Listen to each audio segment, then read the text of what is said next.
Up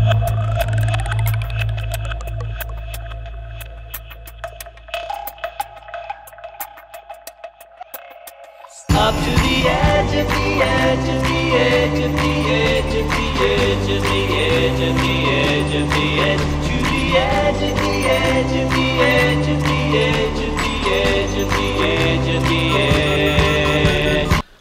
Hi there, it's Joseph here at Edge Dynamics. So I've got this Nakayama Maruka and I thought it was about time I paid some attention to it. So over the last few days I've been messing about with this stone, and what I've done was, this was the stone surface and this was the underside, but the underside, it just had like small hand chisel marks. There was no cower, just lots of little chisel marks on the bottom, and it was relatively flat. Probably had to lap off, I'd say, 1 millimetre or less to get a nice flat surface, but I didn't mind because it is a thick stone, and I basically decided that I wanted to hone on it like this. So before I was like this and I was turning it around, I didn't like the way it sloped outwards there, and I didn't want to lose that part, so I figured, you know what, we'll just lap the bottom. And I'm still not sure, I think it would be definitely better like that. That gives me a nice area to work on. So I sanded the sides a little, and it was covered in, I think it was some kind of polyurethane, so I took that off. I rounded all the edges a bit, and you see the Maruka, and I've given it 2 coats of cashew lacquer, a really thin coat and a not so thin coat, and yeah, I'm happy with that. And I've been lapping it like crazy. There is something there, it's just a little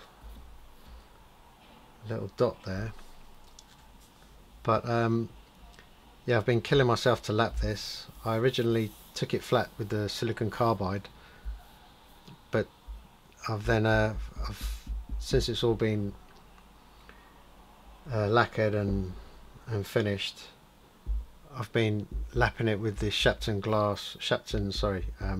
diamond plate. So I've got like a really good true flatness, and it's ready to be worked on. And this razor I just finished this morning in the workshop, and it's a customer's razor, and I forget the name, it's a Japanese name. I won't bother, but yeah, it's a Japanese razor, and we thought that it had some water stains, but on closer inspection it's pitting, and it comes right down near the edge. Can't really remove it. I've taken it back some through various methods, and what I decided to do in the end was I've gave the spine and the tang a mirror, and this is a satin, to try and lessen the effect of the pitting. And also as well, with the razor itself, I just shaped this a little bit because it looked odd. This part stuck out a little bit and there's a tiny bit of a frown, so I just took the spine down a little bit here and here and straightened up the edge. Hopefully it shouldn't, the frown shouldn't come back now, hopefully. And I've just spent like 20 minutes, half an hour, getting the kind of bevel set I want on the 1K, the Kramer's Rilling. And on top of that, I made these scales, which are black or smoked. They are transparent, plastic. I put a horn wedge to give it some originality. I got the shape right, the way it comes up. It's a nice distance. I mean, shape wise, I think I nailed it. Where it comes to underneath, just a safe distance, everything is right. So all I need to do is hone this up, and you can see how close it comes to the wedge when you close it, and that's the razor fully extended in that direction. I sometimes lessen that internal hole in the razor, the pivot hole, with a bit of tubing, but on this one I didn't. I just forced the razor that way, because a razor, if all the dimensions are right, you've got a wedge, you've got a tang that tapers this way, a razor will eventually work its way as far forward as it can. So I've set it as far forward as it can, and it's about within a millimetre from touching that wedge actually. But that's how you want it. You want it real close. Well, that's how I like them. It centres perfectly. So it's got a few hairs on it. This plastic it's got some kind of static, and it attracts little hairs. But so I'm going to hone that. I'm going to hone it on this, which is taking a bit of a chance, because I'm not going to get to test shave this. I'm going to wrap it and pack it and post it in the morning. So God willing, it will be okay, but we'll find out. And put my stone up there, and you'll have to excuse any noises you might hear, but I now use generally I use one layer of Captain on all my honing, and I'm trying to do this in the camera, that's why I nearly lost the razor there. But this is the way I do the tape as well now. I do it like that, and then I can readjust. And as I've said before, the Captain tape does wear through, because you've got like a sharp edge which makes contact, and without electrical tape underneath the Captain tape, it tends to wear through quickly. So it's kind of, we're going to end up really as if there's no tape, but that's fine. I don't use pressure, so I don't really have to worry about hone wear too much. And then I'll just trim that back a bit.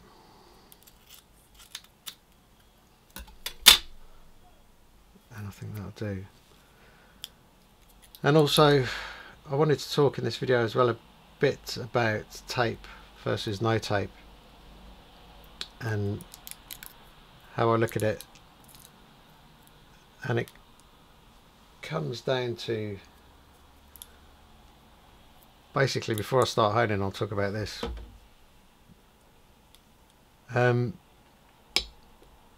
If you should use tape or if you shouldn't use tape depends on the bevel angle of the razor, because ideally you want between that 16 and 18 degrees, and a razor that's 16.5 degrees compared to a razor that's 18.5 degrees, there'll be a difference.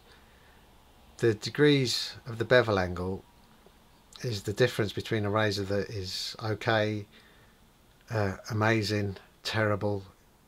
It really boils down to bevel angles. Obviously there's other things to take into consideration, like your honing skills and stuff like that, but basically if the bevel angle, now I've checked the bevel angle on this, and I think it's something like 17.5 degrees. So if you've got a good bevel angle and you've got a good edge, you'd want to be protecting the spine, because protecting the spine is more important than protecting the edge, the width. So for instance, if you remove 1 millimeter from the spine, so 0.5 millimeter this side, 0.5 millimeter that side through hone wear, you'll reduce the bevel angle by 4 degrees. If you reduce the edge, the width, by 1 millimeter, you'll plus the bevel angle by 1 degree. So you can see that protecting the spine wear has a massive effect on the bevel angle. 1 millimeter is equal to 4 degrees. So also, if you was to add, say, 88 tape to this, and I believe 88 tape, the Scotch tape, would add, I might be wrong on this, but I think it would add 0.5 millimeter to the width of the spine, which equals minus 2 degrees to the bevel angle. So if you've got a good bevel angle, you don't want to mess it up by adding tape. If the bevel angle, you know, could need the width of the spine to come down a bit, so therefore you'd be doing the razor a favour by not using tape. So that's what I'm saying, it depends on the bevel angle to start with, but basically if you've got a razor and it shaves really well, you should try and protect that spine, because as I say, 1 millimeter is minus 4 degrees on the bevel angle. Right, so let's get honing this. Unfortunately, this stone is not, it's not massive, it's thick, but I could just about get it to sit where I want it to sit on this, and it's completely true. That's one of the benefits of using the silicon carbide. You've got a spirit level, you can apply pressures, and you can make sure both sides, I made sure both sides are completely flat. So it's could be the flattest stone I own, really. It's really flat.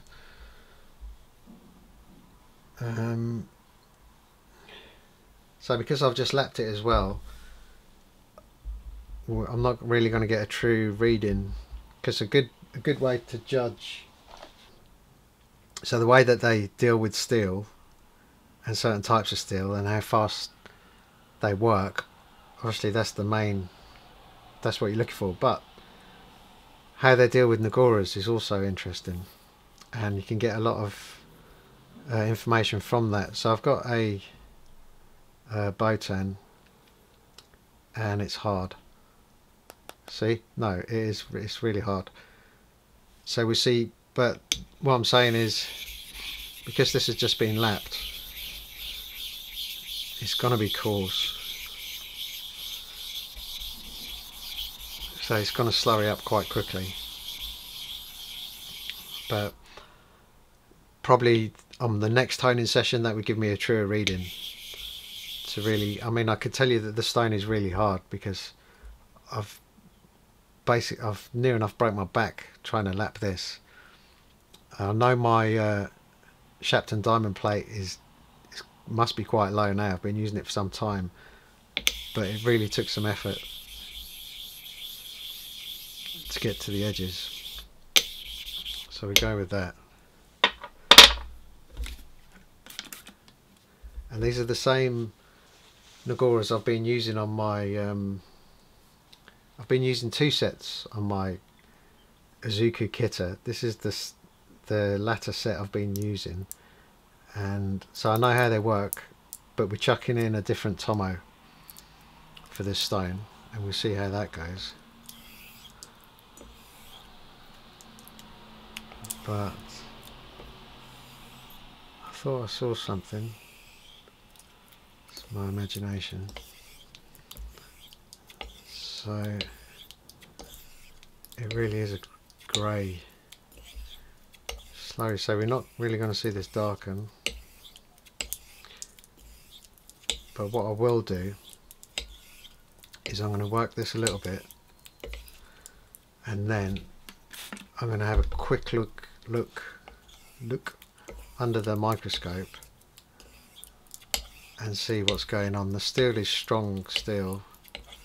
It's Japanese or Swedish or just Japanese. So I can see how much of a Kasumi I've got, and that'll give me some indication of what I'm doing or how long I should spend on these stones.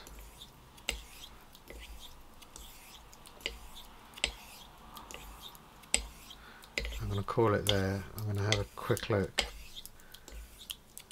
and then I'll come back. So I had a look under the microscope, just a quick glance, and it's hard to tell because I'm only doing forward strokes, so it's quite close to the edge that I'm looking at. But I think I know what I'm seeing, and I think I can do a fair bit of work. So we will now go to the Tenju. The colours on this one is really nice, isn't it? Interesting. And this is quite soft, this one. I think I'll work here. Oh, let's put a scratch on the stone, don't like that. Was I supposed to be working there? There is one spot I use. I don't think it was there actually.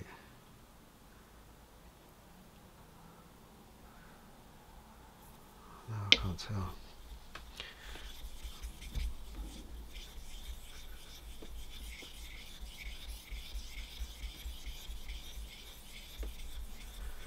But this stone does have some nice feedback,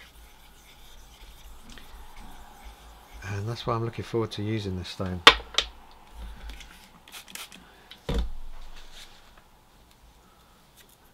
It's got a nice soft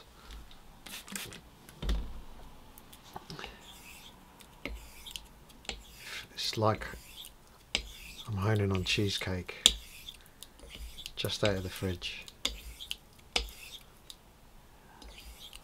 Yeah, I can see that gouge I've just put in there.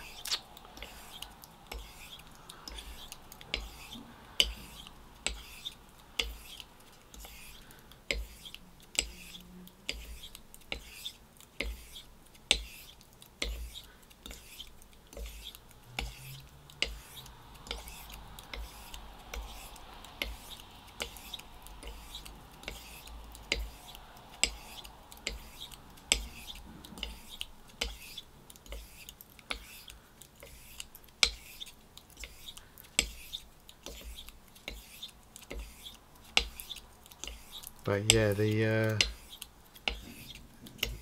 Izuku Kita is mesmerising because of the colours and the patterns, whereas here not much to look at.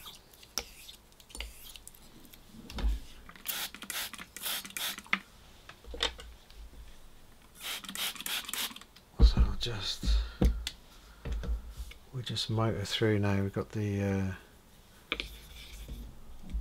Tenju or the Majuro, and you can, I don't know if you can see it. All my sides are rounded.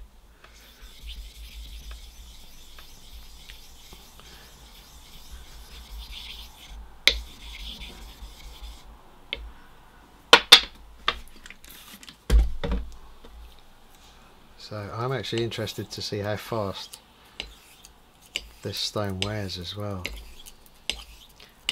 But from lapping it, I'd say it's going to last.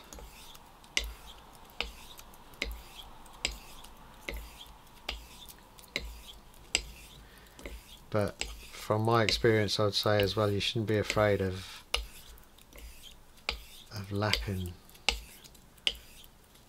your J-nuts. because it's actually shocking to see how fast they dish, and I'm not talking a major dish.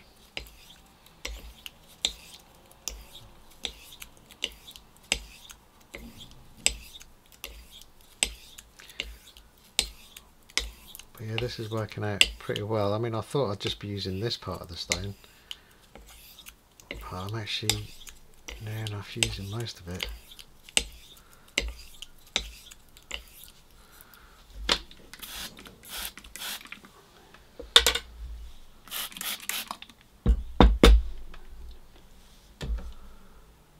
And what am I after? Coma. It's my non-Asano. It's one of my favourites, and it's gonna outlast me on this earth because I've used it so much. It's not even, it's quite soft, and I have not even put a dent in it.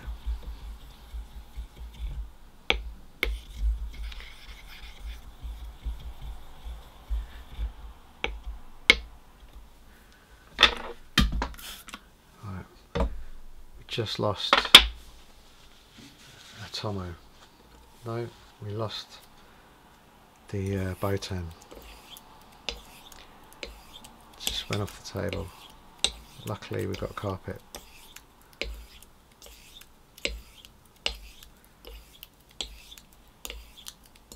You can really see that little anomaly there.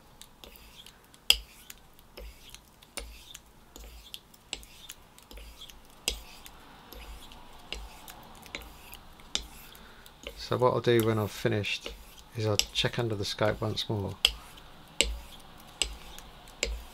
and I'll see what kind of a Kasumi I've got.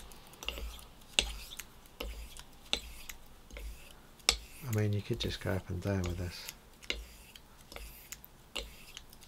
but it's in my nature to do rolling.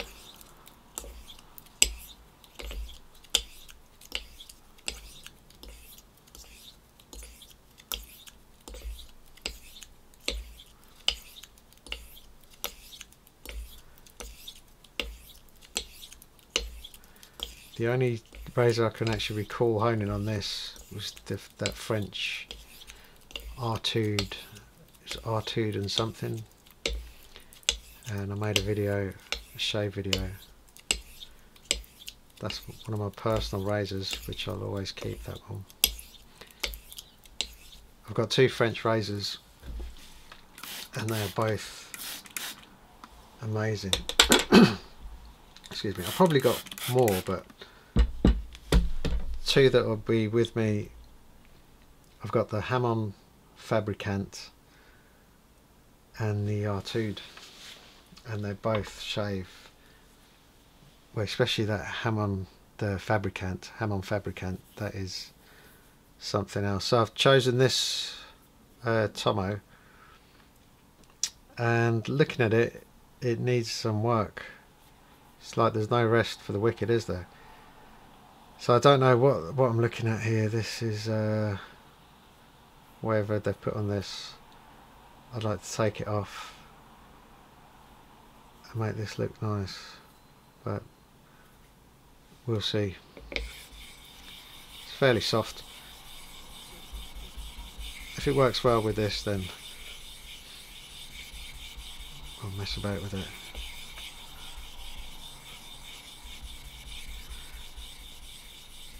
I think this might be Nakayama Tomo Nagura.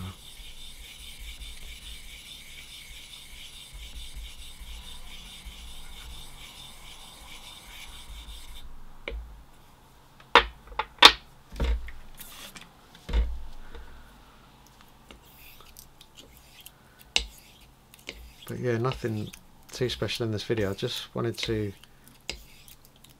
show this stone, and I wanted to talk about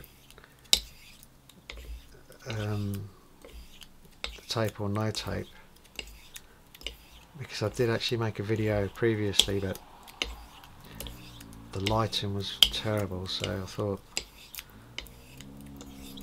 as soon as I'm gonna hone this Let's kill all the birds with one stone.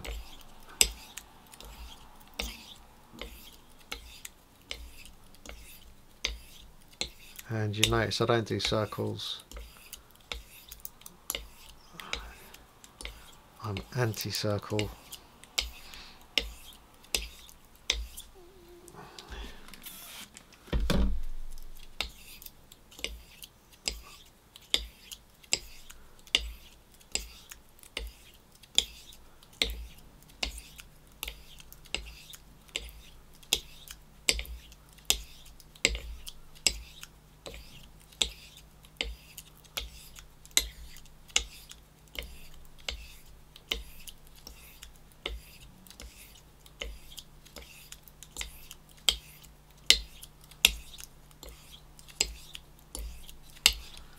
Add a bit more, do a little bit more. From seeing the bevel set under the microscope, this seems to be really good quality steel. It's strong and it can, it's not really chippy.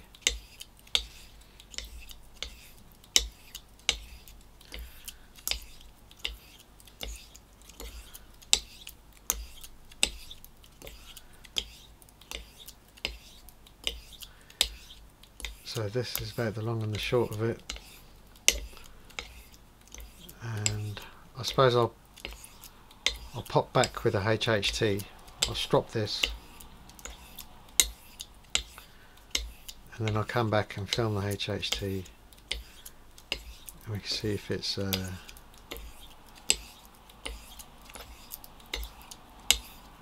popping here. Right, that's quite a bit of work.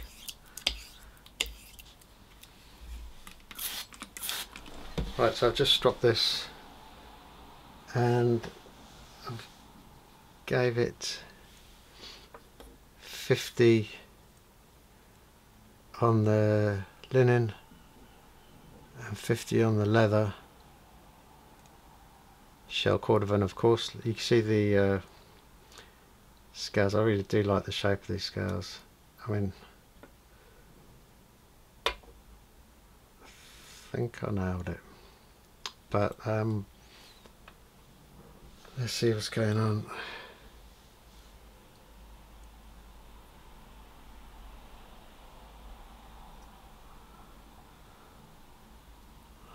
Yep.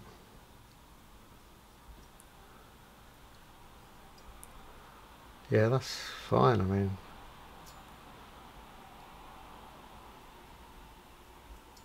it's ridiculous, isn't it, doing it like that? But yeah, that's it. So all as we'd have to do with this is give it a dab of oil, and I looked under the scope and the Kasumi I saw was just about perfect. It was just what I like to see. So I won't test it or anything like that. I'm going to wrap it up and send it on, and I'll nervously await feedback from the customer. But yeah, that's it. Thanks for watching.